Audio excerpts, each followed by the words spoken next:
So we are discussing divisibility in integers, and one of the basic interesting results about divisibility is the division algorithm. So if you take a and b as integers with a positive, then there are integers q and r such that b is equal to a times q plus r, where 0 less than equal to r less than a.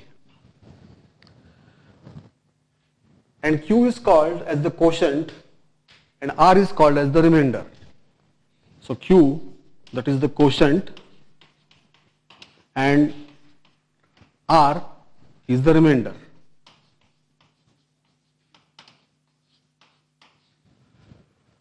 With this condition on r, the quotient and remainder are uniquely determined. Here we have taken a bigger than 0, but we can also consider a less than 0, a negative integer, and we can divide b by a, get a quotient and get a remainder. So the division algorithm can also be stated when the divisor is negative. Also, here we are having the condition that r is between 0 and a. But we can have a slight variation of this, and we can have a remainder which is negative. That is also of some use sometimes.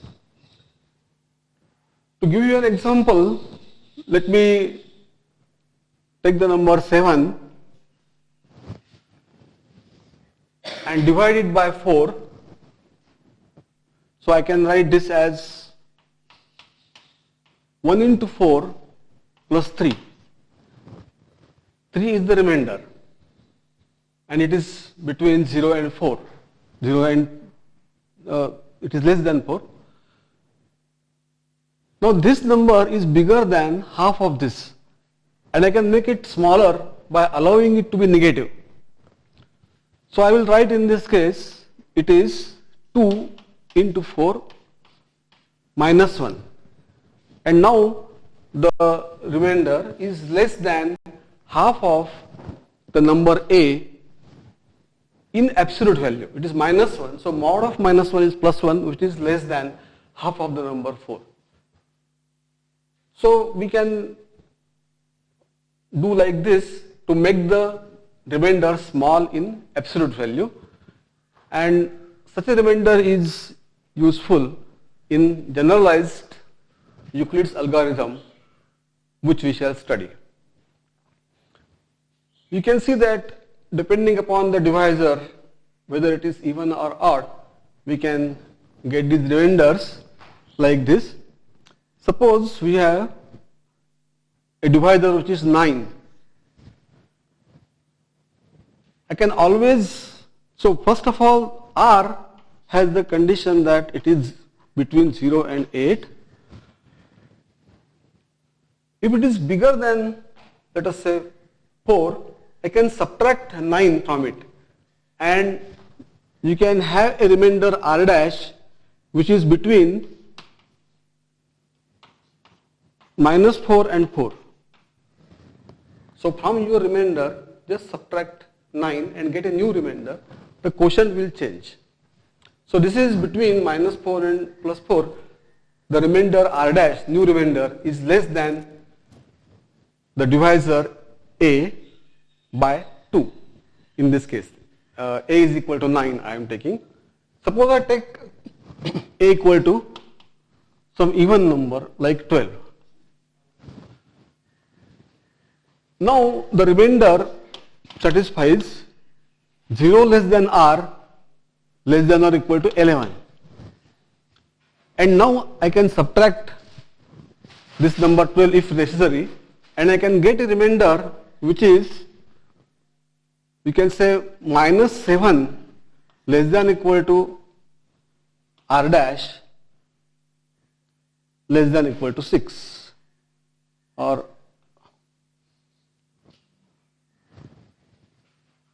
if it is, for example, so 6, then I can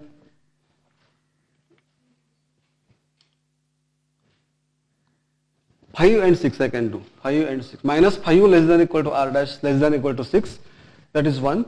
Or another possibility is minus 6 less than equal to r dash less than equal to 5. These are two possibilities that we can consider. The number of possible remainders is 12. This is exactly half of this number.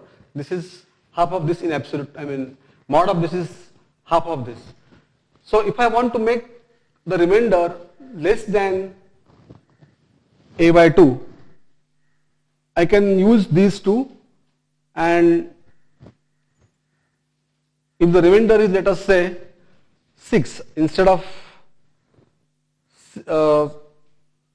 6, so I can let me just think about it. Minus 6 and 5, that's fine. So larger one, if it is, I can take it as 5. Smaller one, I will choose minus 5. So minus 5 and 6, their difference is 11. Okay, so one of these things one can use. All right. Now, so remainder we can make smaller if you allow negative values. Okay. The next thing that we want to consider is the GCD of two numbers B and C, of B and C. So this is written as BC, and we look at it in different ways. So it is the greatest common divisor. So the GCD is a common divisor of B and C, and it is the largest of all common divisors. We have seen that this GCD can be represented. So suppose G is GCD, G can be expressed as an integer linear combination of these numbers B and C. So it is Bx0 plus Cy0, where x0 and y0 are integers, and you can consider the set of all integers of this type Bx plus Cy xy belonging to Z, and the GCD is the least positive member of this set. The GCD of B and C is, the GCD is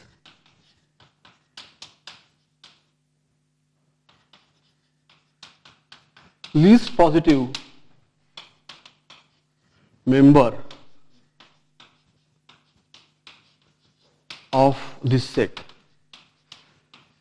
So this is an interpretation of the GCD, and a criterion for GCD is that it is a common divisor of B and C, and it's positive, and it is such that any common divisor of B and C must divide the GCD. So that is another criterion which is very useful. So we look at the GCD in these 2-3 ways. Also, if you take n numbers, B1, B2, Bn, we can define the GCD of these numbers B1, B2, Bn in the same way. B1, B2, Bn are integers, and you are assuming that these are not all 0. Then they will have finitely many divisors, and take the largest of them, that is called as the greatest common divisor of B1, B2, Bn, and it will be denoted by the same symbol B1, B2, Bn, like this. Again, as in the case of two numbers, we can see that this GCD of B1, B2, Bn is a linear combination of the numbers B1, B2, Bn, and the proof also will be similar. What you do is you consider a combination like this. Let us say summation Ci yi I equal to 1 to n, where Ci belong to Z. Combination of these Bi's, so Bi into Yi, okay, Bi anyway are there and Yi in Z, Yi are in Z. Consider this combination. This combination contains positive integers, and therefore this set of all these combinations will have a least element, set of positive values, positive we take, and take the least value, and that is going to be the GCD of B1, B2, Bn. And the reason for that is similar, that this combination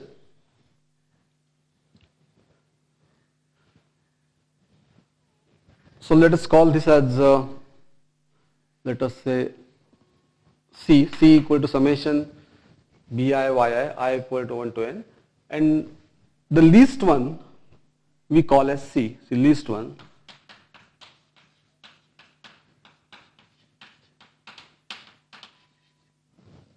Least positive member of set of all combinations. Now this is a common divisor of these B1, B2, Bn.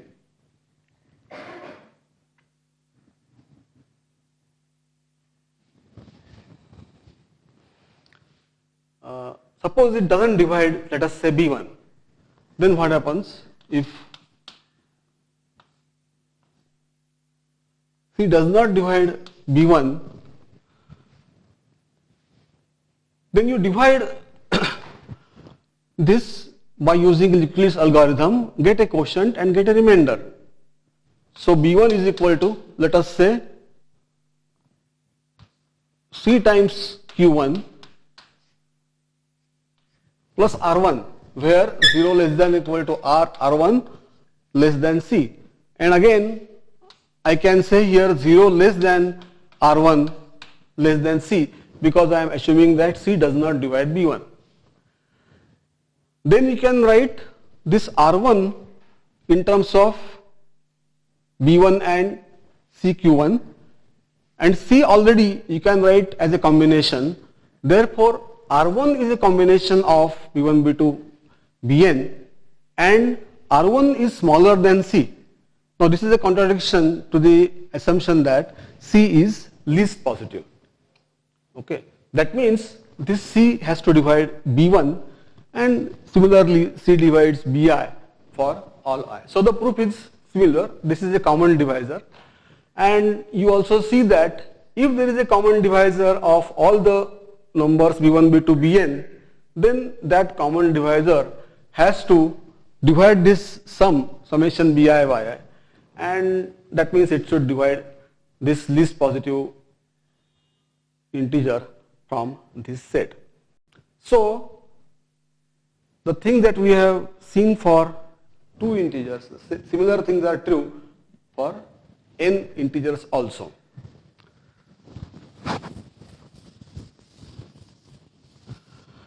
Now we have this concept of pairwise coprime or relatively prime integers.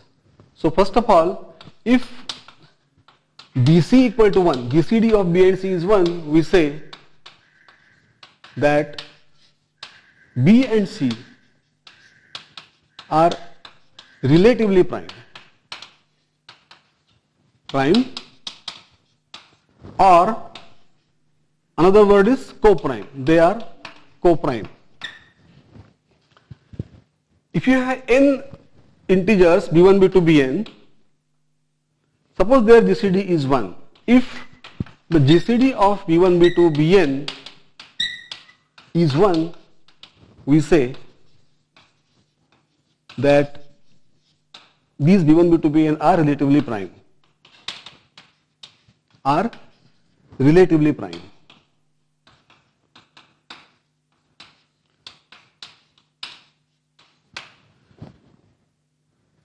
Now this doesn't mean that any two of these are co-prime. For that there is another word. So we say if the GCD of Bi and Bj equal to 1 whenever I not equal to j, in this case we say that b1, b2, bn are co-prime in pairs.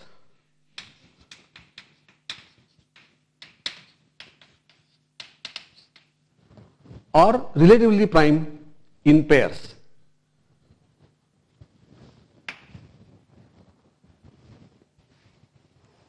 Okay.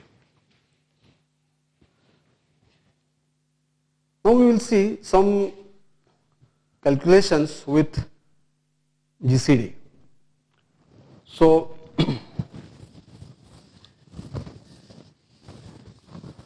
we have the following theorem, a simple but important property of GCD. So suppose M, A, B are in Z,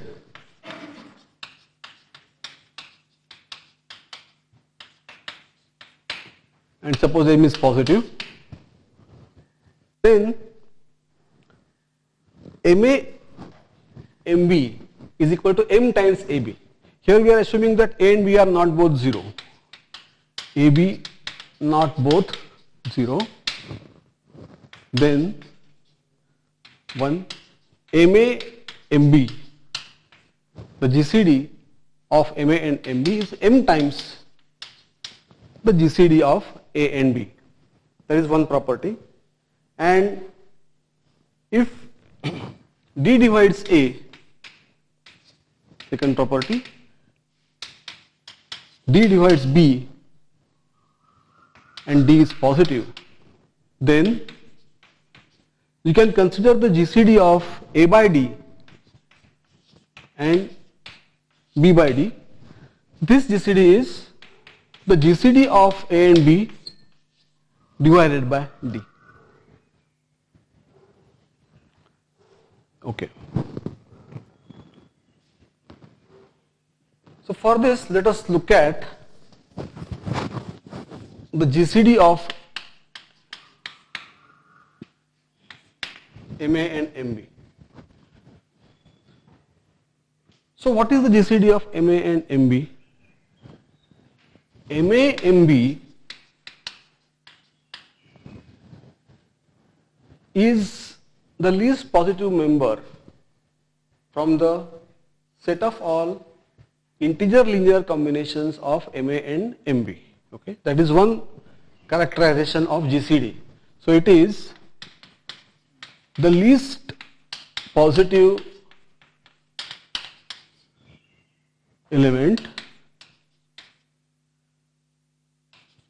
of the set of all linear combinations MAX plus MBY where XY belong to Z. Consider this set and the least positive element of this set is the GCD MA MB. Now any such combination can be written as M times the corresponding combination of A and B. Okay, this can be written as M times. So this is the least positive element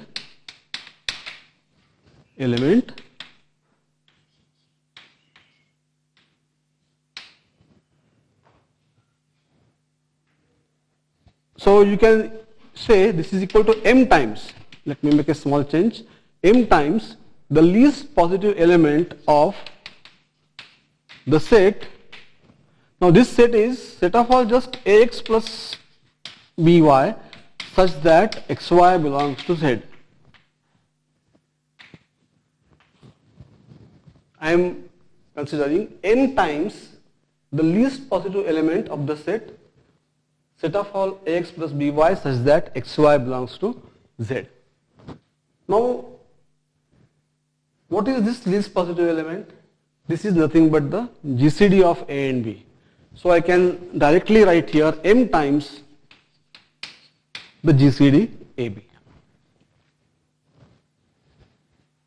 So we have used this characterization of GCD for this proof.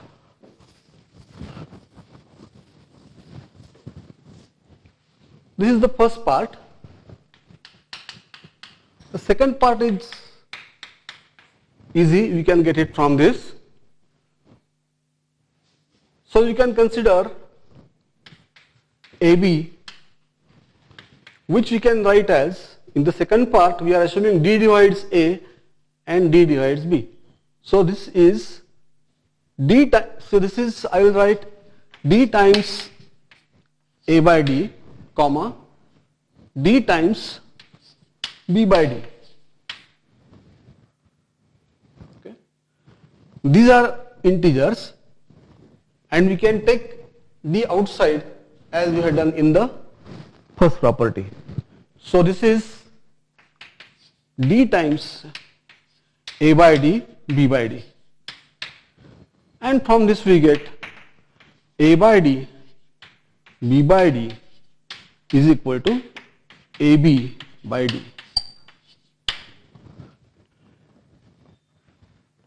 So these are simple properties of GCD. Another useful property of GCD is like this. So theorem,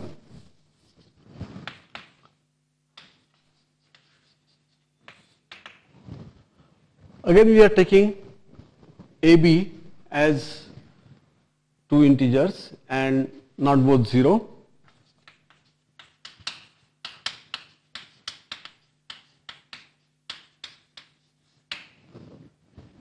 So that we can talk of the GCD of these two. Then AB is equal to BA, order is not important, that is equal to A minus B, and that is equal to, now we can add a multiple of the number A in the number B. So we can write this as A, B plus AX, where X is an integer. X is integer.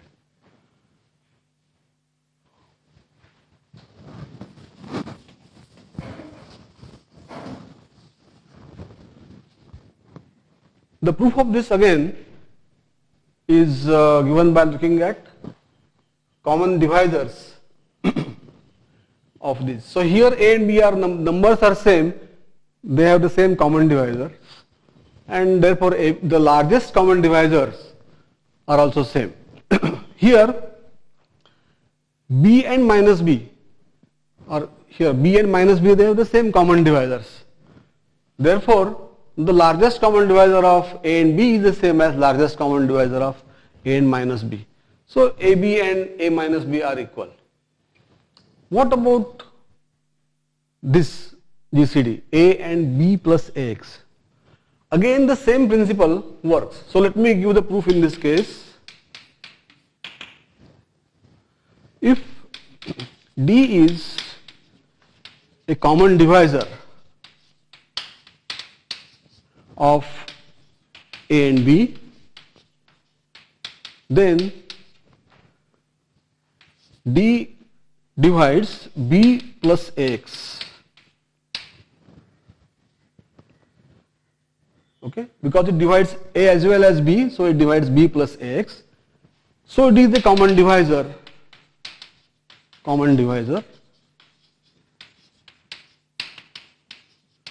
of A and B plus AX.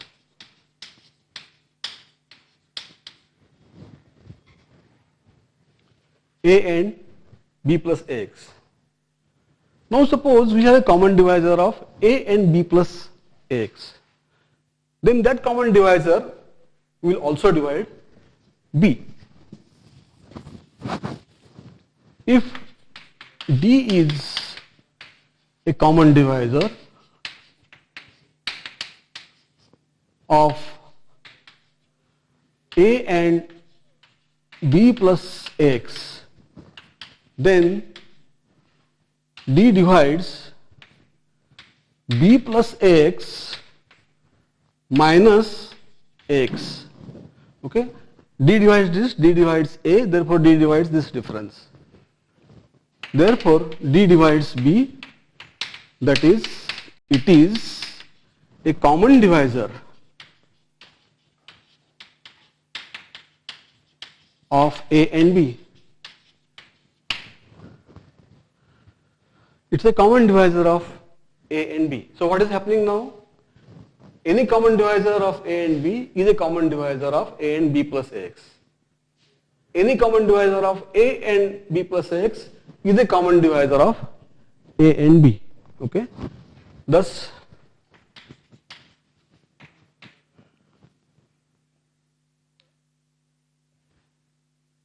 A, B and A, B plus X have the same common divisors. Okay, the same set of common divisors. If all common divisors are same, then the largest of them is also same. Okay, hence they have the same largest common divisor.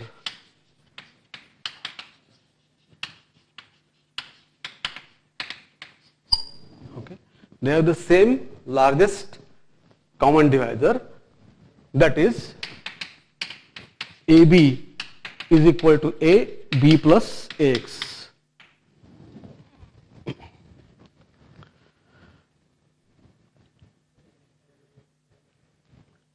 This means that you can add a multiple of one of the numbers to the other and the GCD remains the same. GCD remains the same. From this you observe the following, I will say simple corollary. We have the division algorithm. So in the division algorithm what happens? You are taking a number B, dividing it by a non-zero number integer A, getting some quotient and getting some remainder. So B is equal to Q times A plus R. R is small as compared to A, that is 0 less than or equal to R less than, we can say mod of A. If A is negative, we can use mod of A. So now, what is the GCD of A and B? You can say it is the GCD of A and B minus QA. What is that? That is A and R. So the advantage is the GCD of the given numbers is the same as GCD of, take the smaller number and take the GCD of that smaller number with the remainder R. Okay. So GCD of A and B is equal to GCD of A and R, where R is the smaller number. That is how you can get the GCD of two numbers in the Euclid's algorithm that we shall study.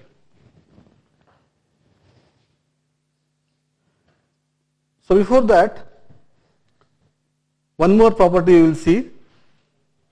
If C divides AB,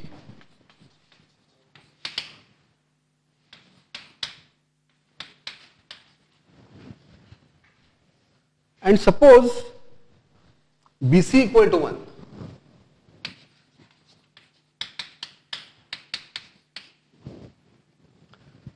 so C is coprime to one of the numbers B, then C divides A, a basic property of numbers.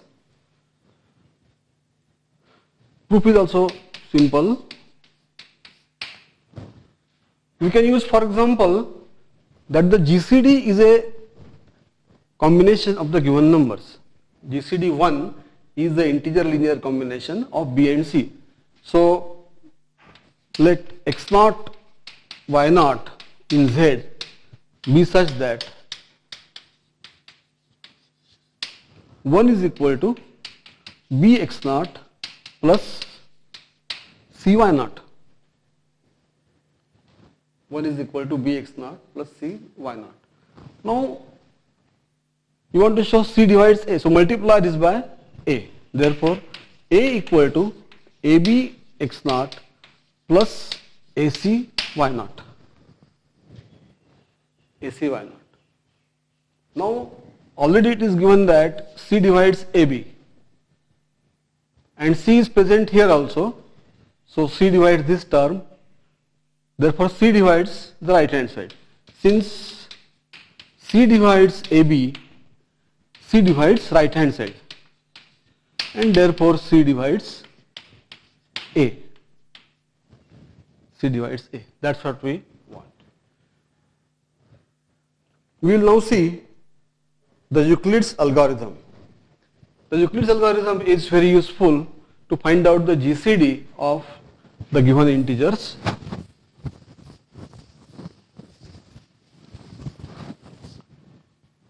So this theorem is Euclid's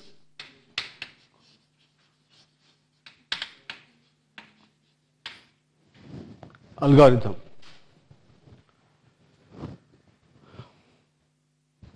So here we have positive integers B and C.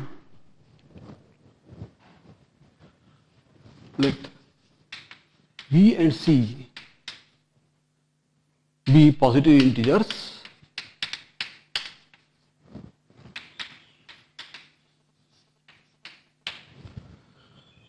Now you use the division algorithm, and using this repeated use of division algorithm get remainders. So we can make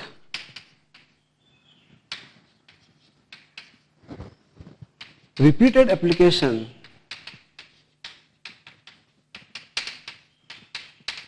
of the division algorithm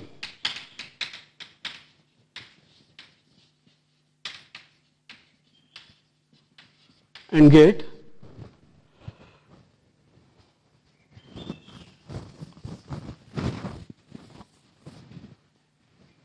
so B is equal to C times Q1 plus R1, 0 less than equal to R1 less than C, then C is equal to, so divide now C by R1 and get a quotient, so R1 times Q2 plus R2, 0 less than equal to R2 less than R1.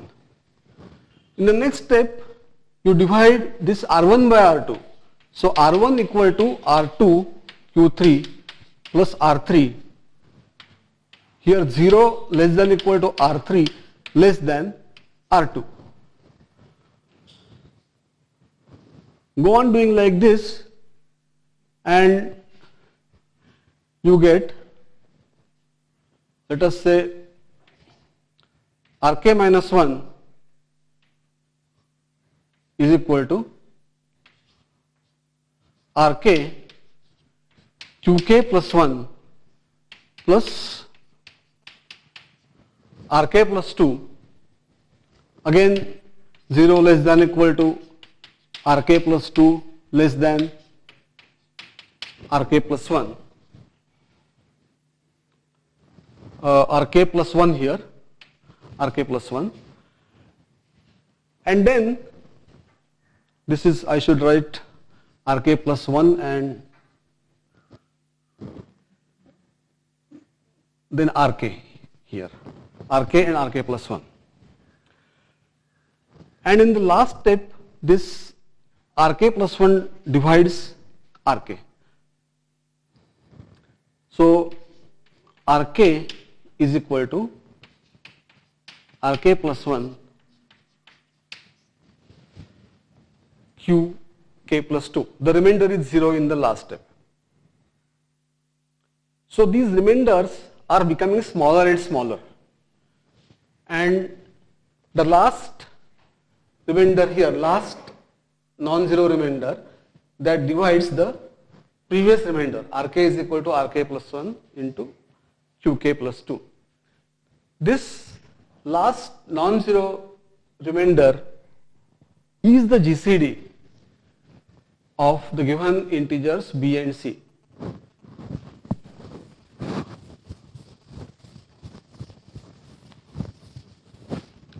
So the last non-zero remainder Rk plus 1 is the GCD of b and c. Also,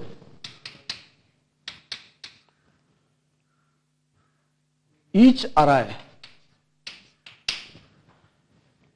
1 less than equal to I less than equal to k plus 1 is an integer linear combination of b and c.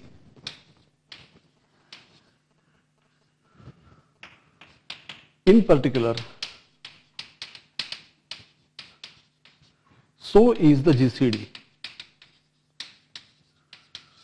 The GCD also is an integer linear combination of the given integers b and c. The proof of this is based on the simple property of GCD, which we have explained. So let me write down the proof of this. Proof. Look at the first step, b is equal to cq1 plus r1. What is the GCD of b and c? We can say that it is the GCD of c and r1. R1 is the remainder. So since b equal to cq1 plus r1, we have bc equal to c r1. CR1.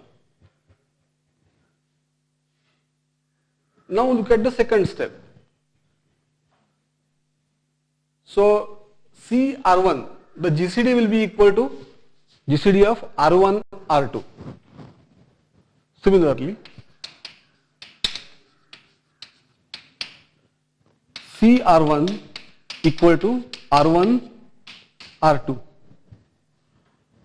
Go to the next step, it will be equal to R2, R3.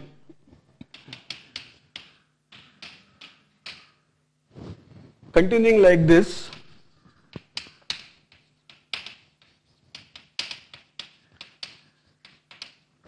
what is BC? BC equal to CR1 R1, R2, R2, R3, and finally it is the GCD of Rk and Rk plus 1.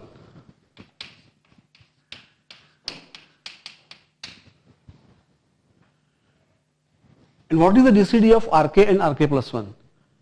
Rk plus 1 divides Rk. So the GCD is going to be Rk plus 1.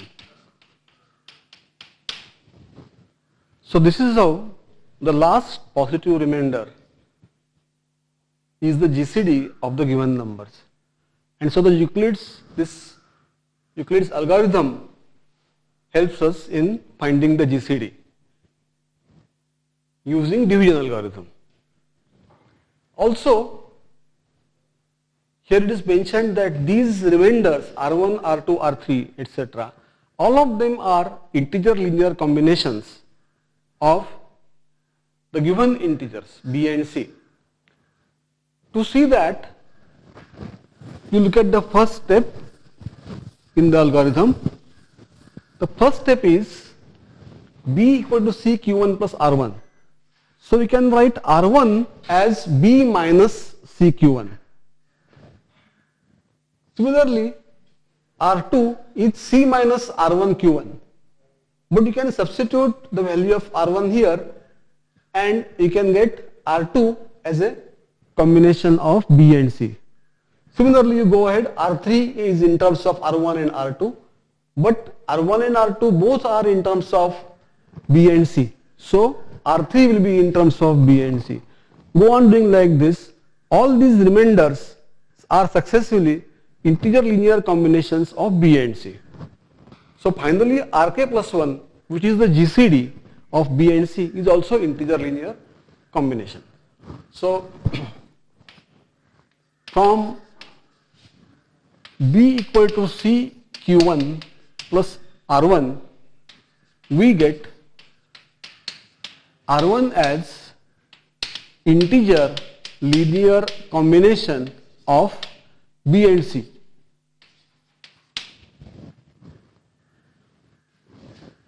From the second equation,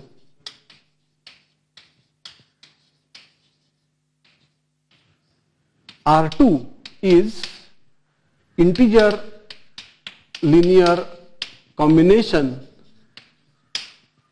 of C and R1,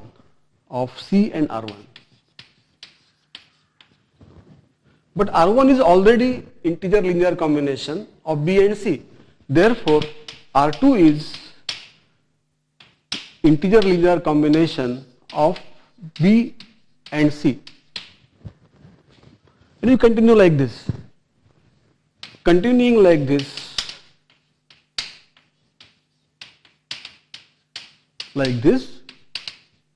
each Ri is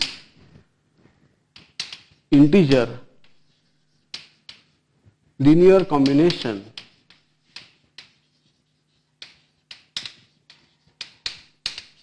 of B and C. Hence, so is the GCD Rk plus 1. Rk plus 1 is the GCD of B and C. It is linear combination. So you can successfully write all these remainders as linear combinations and get the result for the GCD also. So let us take an example and see how we can get the GCD and also write the GCD as a linear combination. So consider the two numbers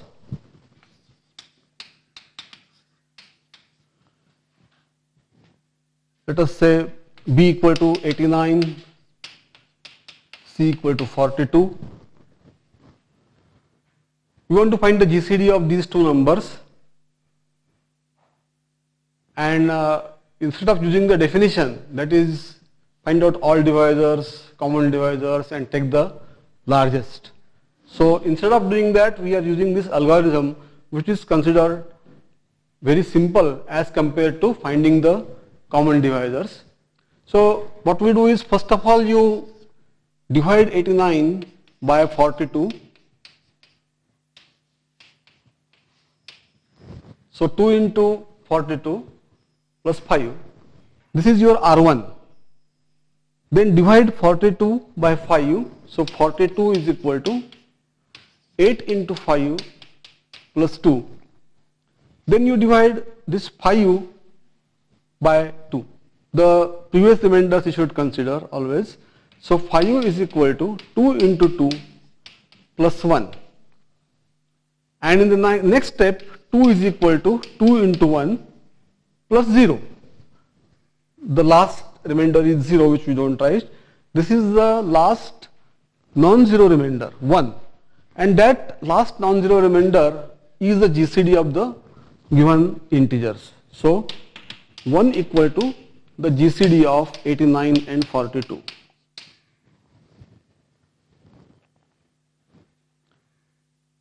And now you want to write 1 as a combination of the given integers B and C, 89 and 42. So how do you do that?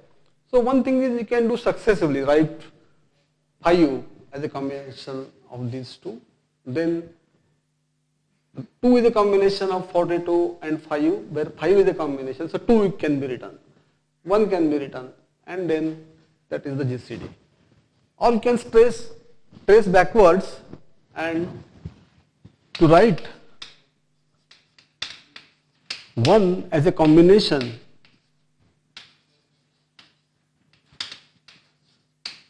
of 89 and 42. We proceed as follows. What do we do? Consider this step. 1 is equal to 2 into 2. So 5 minus 2 into 2.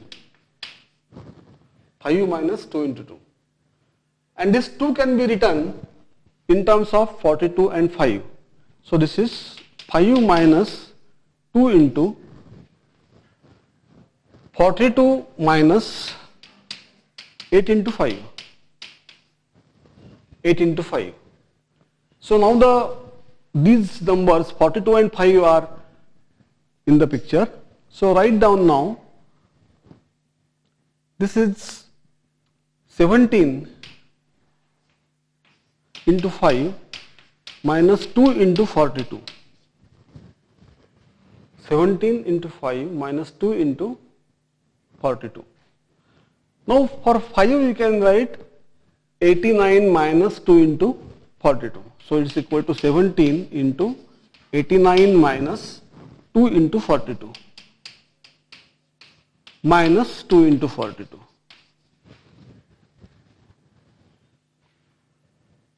And that gives 17 into 89 and minus, this is 34 and 2 minus 36 into 42. So you could write the GCD 1 as a combination, integer linear combination of the given integers 89 and 42. This is a very systematic procedure of getting the GCD as a combination of the given integers. There is also interesting question, how many steps are there in the Euclid's algorithm? So number of steps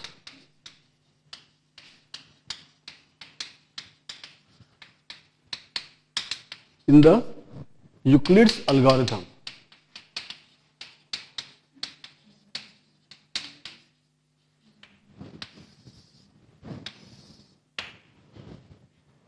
How many steps are there? We want to get the GCD of the given integers. What is happening is these remainders R1, R2, R3, etc. that we have considered, they are becoming smaller and smaller, and ultimately we are getting the GCD. That is what is happening. How small they are relatively? For example, is R2 less than R1? Yes. Is R2 less than R1 upon 2. Does it become half? Now that may or may not be true. Okay. In some cases it is true. In some cases that is not true, but in one more step you can get the remainder less than half of the given previous remainder. Okay. So just see that. Suppose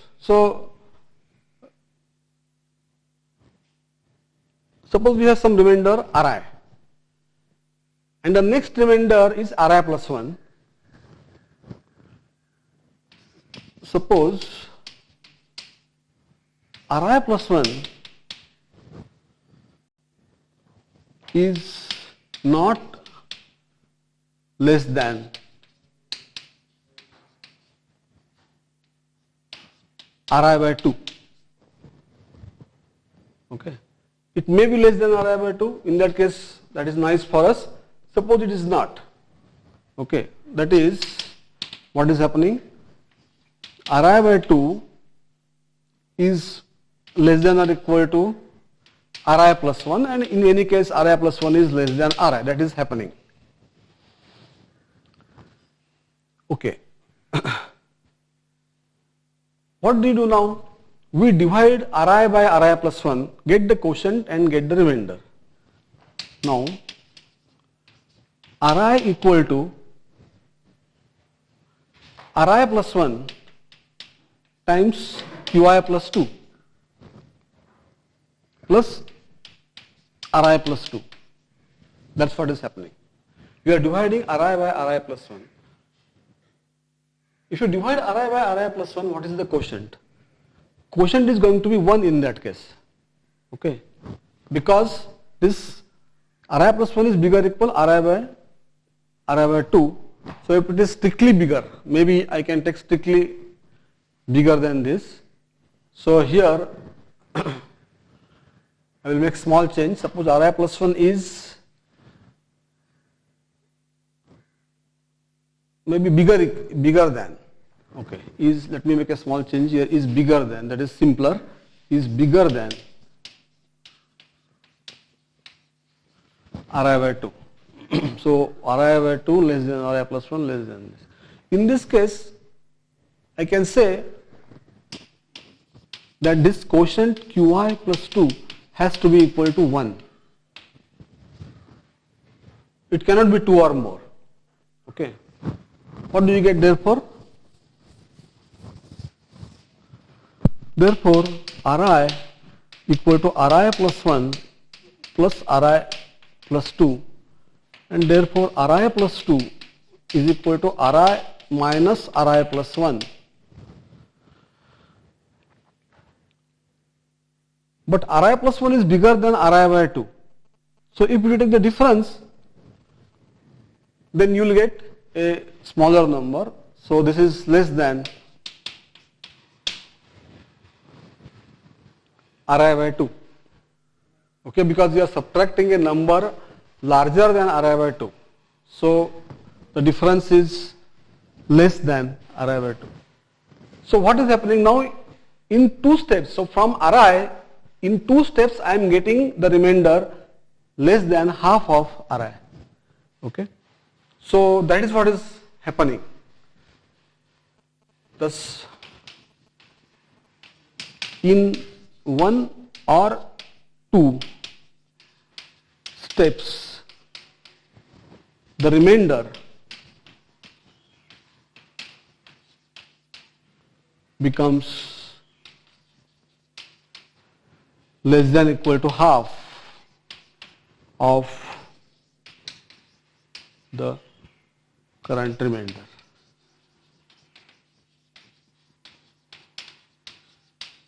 Okay. At present it is Ri. In the next step it may become less than or equal to Ri by 2.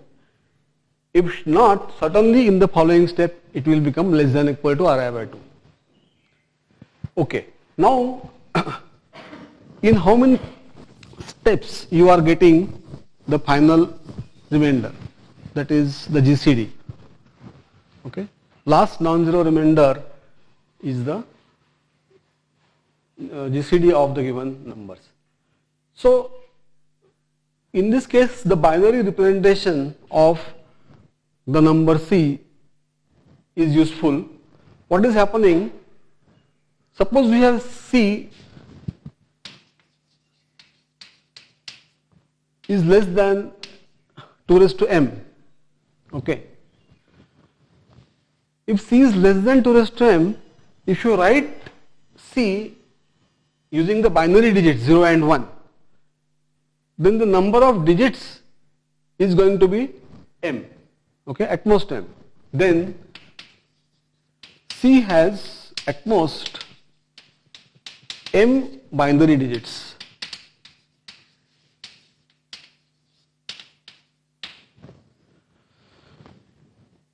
Now in the first step we don't know the remainder R1, that also may have m binary digits. R1 is less than the number C, okay, 0 less than equal to R1 less than C. So C also may have the same number of digits, binary digits. Now I want to make the remainder half of the current one. That can happen in one step or two steps. Okay. If the number becomes half of the current one, the number has now m minus 1 digits. Once it becomes half of, at most m minus 1 digits. So in one or two steps, the number of digits becomes less. Okay. Again, two more steps, the number of digits becomes less by at least 1, and so on. That's what is happening. So in one or two steps,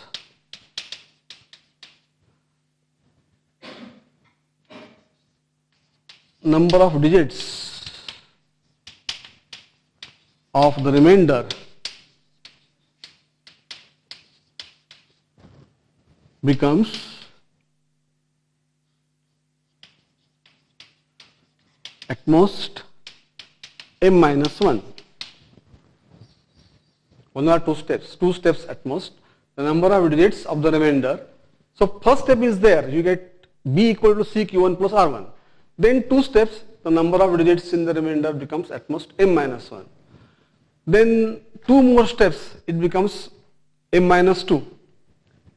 And in such pairs of steps, how many such pairs of steps you may have to take? So if you take m minus 1 steps like this, the number of digits becomes at most 1. Okay, that the number is 1 or 0 at most. So how many steps are there? In the final step, you get the remainder at 0. So number of steps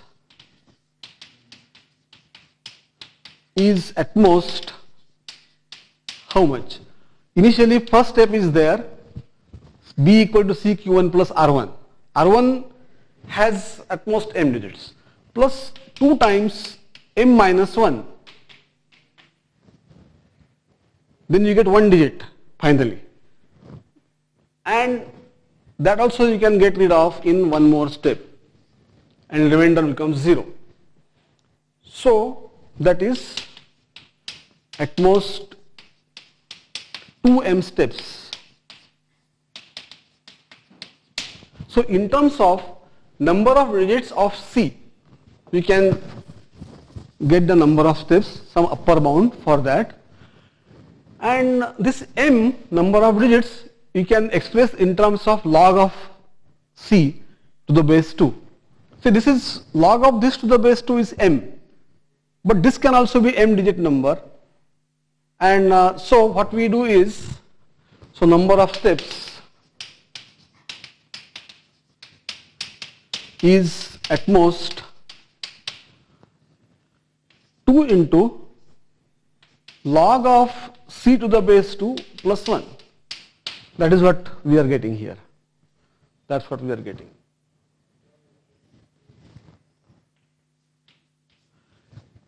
You can make a slight modification in the Euclid's algorithm. So we can say it is generalized Euclid's algorithm, slightly generalized.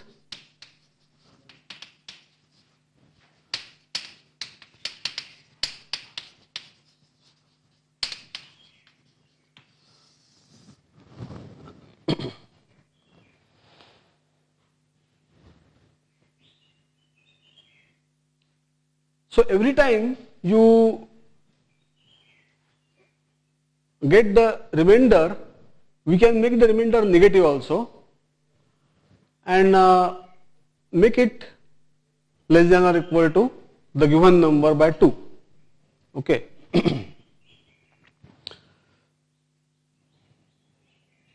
So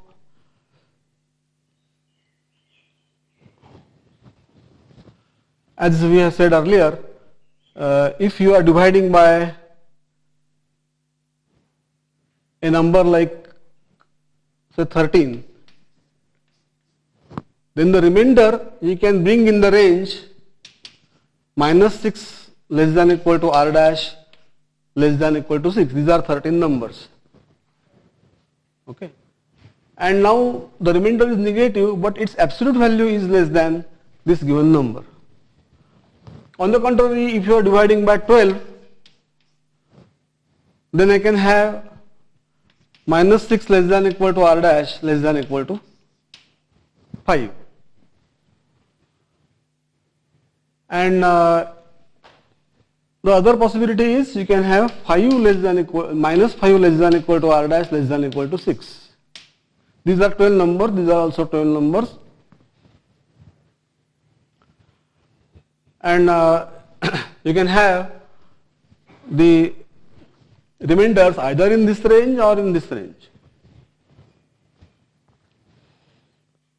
Like the remainder, see the remainders for 12 are what? 0 to 12. 0 to 11, you can say at most 11, it is less than 12. So this 11 is large, I can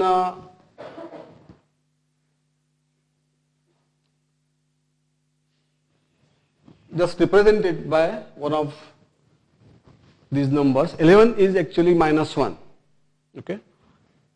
Then 10 is minus 2 and so on. So you can use one of these numbers. In any case, the remainder is less than equal to half of this number. Okay. In any case. So once you do that, in one step you are getting the remainder less than half of the given number. Look at this step here. C is there. C is, let us say, m digit number. This R1 I am allowing to be negative also, and its absolute value is smallest. That's what we use. So this R1 itself will become m minus 1 digit number. R2 immediately it will become m minus 2 digit number at most. And so the number of steps, if you use these negative remainders, then the work becomes smaller. So let me just state that we use the remainders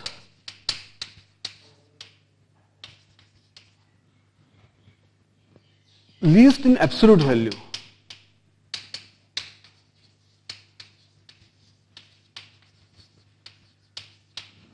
Remainders may be negative, we allow that. May be negative, we allow that. Then in one step, in each step,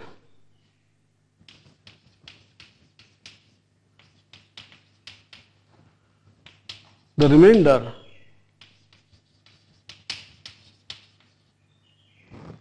is thus less than equal to half of divisor. Thus mod of R1 is less than equal to half of C. Mod of R2 less than equal to half of mod R1, etc. Hence, because of this, in m steps, here what is m? M equal to number of binary digits of C. We get the GCD. Thus, number of steps in the Euclid's algorithm is less than equal to m equal to number of digits, binary digits of C, and this is less than equal to 1 plus log of C to the base 2. Log of C to the base 2.